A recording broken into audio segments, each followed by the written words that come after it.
So let's go back to our baseball example, and here you see the plot of the tree model that were found by the tree function.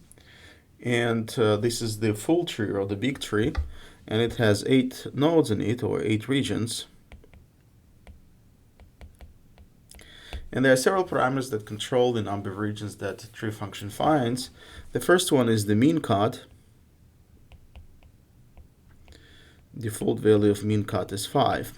And the mean cut is the minimum number of observations to include in either of the child nodes. And another parameter it uses is called mean depth. And the default is 0.01.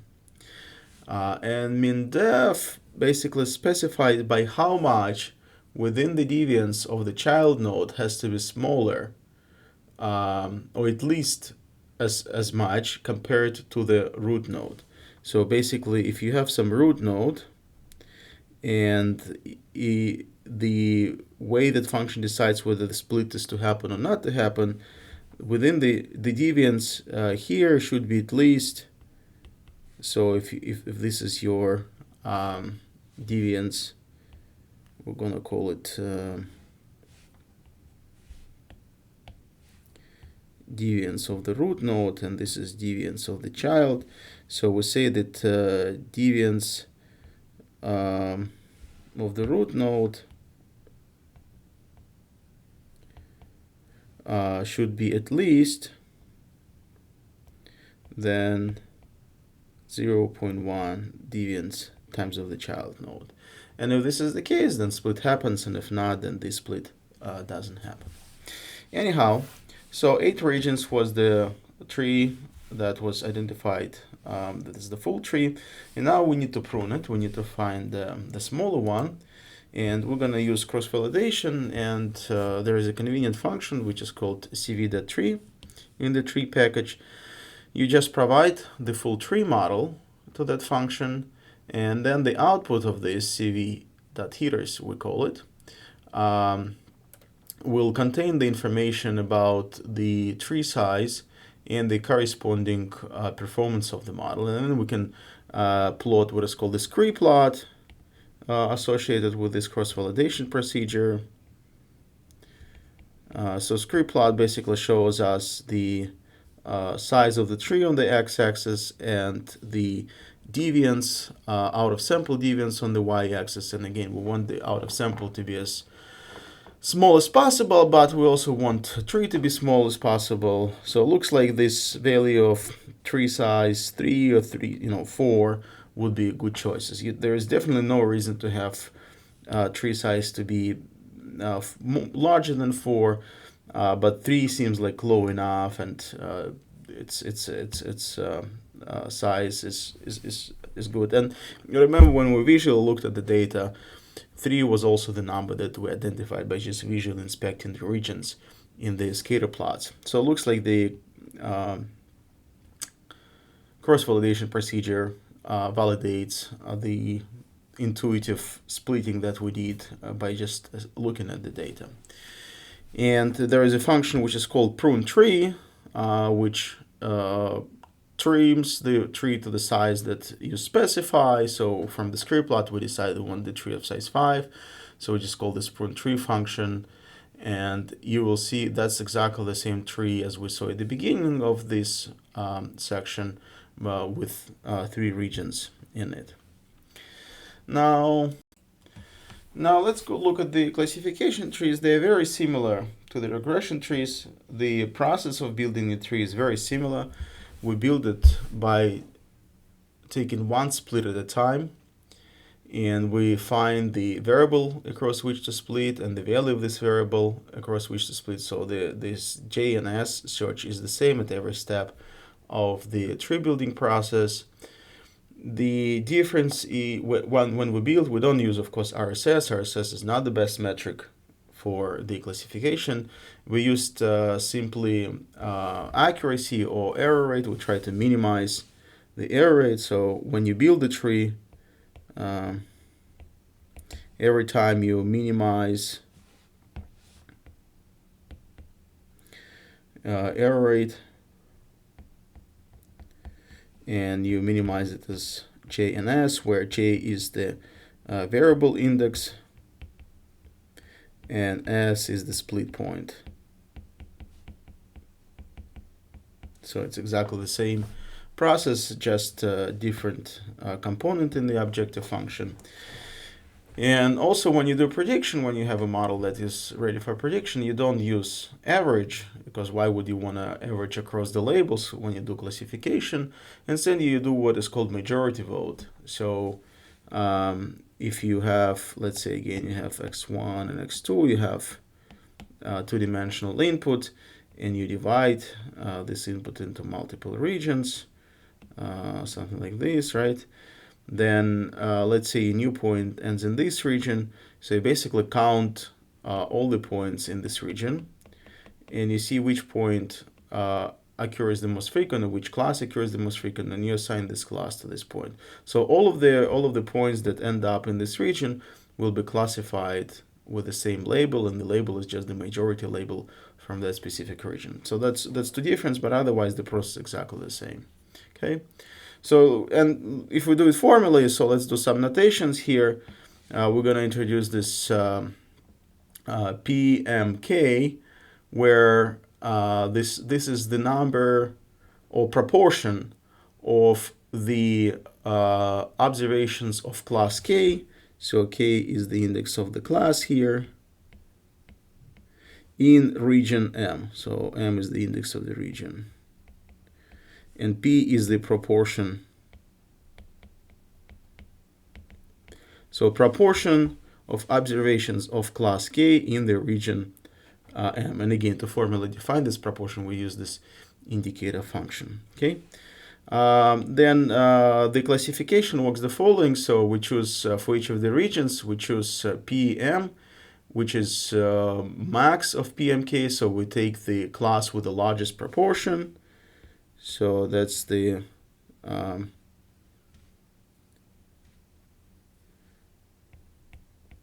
class with largest proportion. So that's our majority vote. Okay. And then we basically say, okay, probability that Y belongs to this class is just this proportion number. Okay.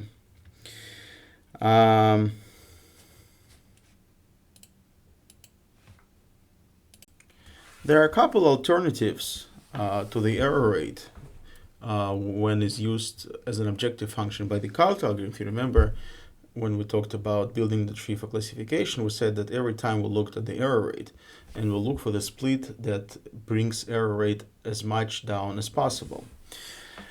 But alternatives are called Genie Index and cross entropy, and the advantage of those two alternatives is that they lead to more pure regions. Let me explain what this means. Let's say I have a data set, and the data set has two classes, class 0 and class 1, and I have 400 observations in each of those classes. And I build my first tree. My tree has two regions, and that's how the split happens. In the first region, I have 300 observations of the first class, 100 observations of the second class, and then in the second region, I have 100 observations of the first class and 300 observations of the second class. And let's say I have another tree, so that's my tree 1 here. And let's say I have another tree, tree 2, and the second tree has the following splits. It has 200 observations of the first class and 400 of the second class in the region 1, and region 2 has 200 observations of the first class and 0 observations of the second class. So both of those trees, the error rate, error for tree 1, so let's see, it's going to be quarter misclassified here, quarter misclassified, so 0.25. And here I have half misclassified and have 0 misclassified. So on average, I also have 0.25. I have 200 observations out of 800 to be misclassified. So it's also equal to the error of the tree 2 model. So the same of them will have the same, two trees will have the same error rate of 25%. However, tree number 2 has more pure nodes, meaning that there is a node here that doesn't contain any of the representatives of the other class. It's a pure node. It's only represented by the observations from the first class. So empirically, when we build trees like that, it leads to better models that can be explained easier and hopefully also predict better. Okay, so let's look at the definition of those two metrics. So the Genie Index calculated as follows is just so you go across all the classes. So again, we have sum across classes. And we look at the proportion of class K in the region M times 1 minus proportion of number of observation of class K in region M. And we want to get this number as small as possible.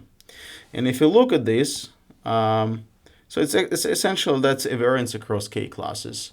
And this value, this Genie Index, takes on a small value if and only if PMKs are close to 0 or 1, right? So close to 0 means you don't have any representatives of class K in region M, and close to 1 means that majority of the observations belong to the class K in the region M.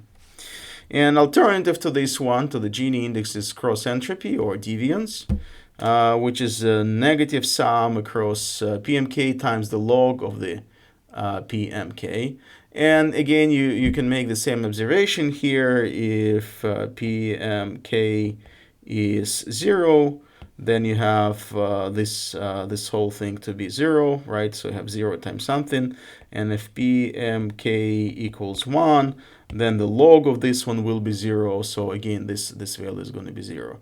So cross entropy, the same as Genie Index, prefers regions that predominantly have members of a single class.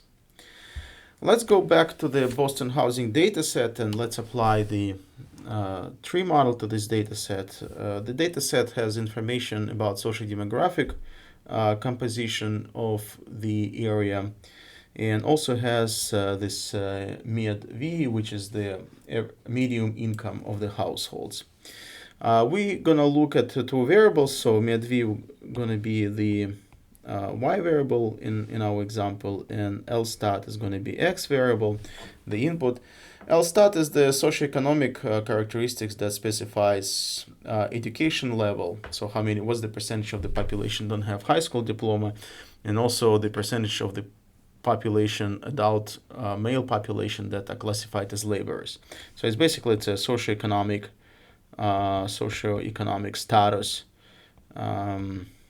status of the population in that subregion. Okay, so let's first build the big tree, so we're gonna regress LSTAT into the MED-V, so the medium house price, and we're gonna use mean def to be equal to 10 to the negative 4. So remember, the mean def is by how much decrease in the loss function you have to have between the parent node and the child node for the split to happen. And if you look at the length of the tree, or the number of the leaves, you basically have the 73 leaf tree. So it's relatively large. And we're going to prune it to the 7. So we use this prune tree, and we specify that we want the best tree of the size 7 to be pruned from this big tree. And if you look at the length of this tree, now it's 7. And let's look at this tree. So here's the pruned tree, and we only have one variable here. So this variable gets split on all of the branches of this tree. And what you see here on the right hand side is the prediction. So that's the data set. This is our x variable, which is our LSTAT, the socioeconomic status, and this is our y variable, which is the medium price of the house in the region, and the black dots are the observations, and the purple dashed lines are the splits that were identified by this tree. So we have 7 regions, which corresponds to the 7 terminal nodes on the tree. And so inside each of this region, the prediction is going to be constant because the prediction is just the average. So the way it works, you remember when we do regression, in order to predict a new observation that belongs to this region, we're just going to average out across all of the y values that belong to this region. And so this red line is the line that corresponds to average y value. So each of the regions will have its own average value of the y. So the prediction is a step, constant step function. Okay. Let's try now to include another predictor into our model. We're going to include this variable DIS, which is weighted mean of distance to 5 Boston employment centers. So it's basically how far you live from a potential job, or accessibility to jobs, if you wish. So we're gonna now build the tree with 2 variables as x variables. We're gonna use the same minimum deviance percentage here for building the tree, and the tree function builds a model with 74 terminal nodes, and then again we prune it to 7. And now we have 2 variables, lower status variable and distance to job. So each of those splits will have one of those variables. And here's the split in this region. So we have one big block here with average house value of 17. And so basically, if percentage of the low status people in the region is large and the distance to job is large, then you have lower valued houses in this region. And in the region where the socioeconomic status average is high and it's located to a lot of the jobs nearby, then the house value is going to be high. So that's something that our intuition tells us, but model just confirms that. So in this corner of the space we have expensive houses, and in this corner of the space we have less expensive houses. One more observation here is looks like there's not much of a difference. So the tree, this region is large, so which means that once you fell below a certain threshold on the lower socioeconomic status or accessibility to jobs, it's actually probably not that important where you live and what your neighbors are. You're basically going to be far enough from jobs that you cannot easily get to those by public transport. So if you don't have a car, you cannot get to those, and the houses just become cheap. So there's some, looks like the regions of uneven size. So the importance of the value or difference in the values is different so when those values are large, the percent effect is smaller compared to when those values are small. So that's the point here. Okay, and let's look at the prediction. We're gonna build a 2-dimensional grid, and we will look at the prediction. So that's the code for building this grid. And so here I have my 2 variables, the distance to job and the socioeconomic status variable. And again, as you see, this is a step constant function, but now it's just in 3 dimensions. But the idea is the same. So this is our big region. You remember that has a large percentage of low socioeconomic households who are far away from the jobs, and these are our smaller regions that are closer to the jobs and have high socioeconomic status. All right, so let's summarize what are the advantages and disadvantages of tree models. So first thing, that trees are very simple to explain. Because everybody can think of regions, and you say, oh, if you variable between this and this one, then your houses are expensive, and your income status between this one and this one, then your houses are less expensive. And some people believe the way that we like tree models is just because that's how we think about data, we usually try to create those threshold and think of in terms of threshold. So if it's below the threshold, then I think one way. If it's above threshold, then I think the other way. So it's just very intuitive to us to think in terms of thresholds and regions. But also trees can be graphically displayed regardless of the dimensionality. And they're easy to interpret even by non-experts, especially when the trees are small. Trees can easily handle qualitative predictors without the need to create dummy variables. So, and they rarely require transformations. So very little preparation is needed before you can start building a tree model. Usually, when I get a data set and I want to build a tree model, I just take the data set as is and give it to the model building algorithm and see what happens. And quite often that just works. And the biggest disadvantage of tree models is that they are not flexible enough. Meaning that if you build a very complex tree, a very large tree, it will be of high variance and it won't explain the patterns in the data very well. It will overfeed. It's not good for prediction. And the smaller model that will be of low variance, they don't predict very well also because they give you very simplified prediction, just the average across all the observations. And it's usually hard to find a good model on this bias variance scale just because, again, the tree models are not very flexible.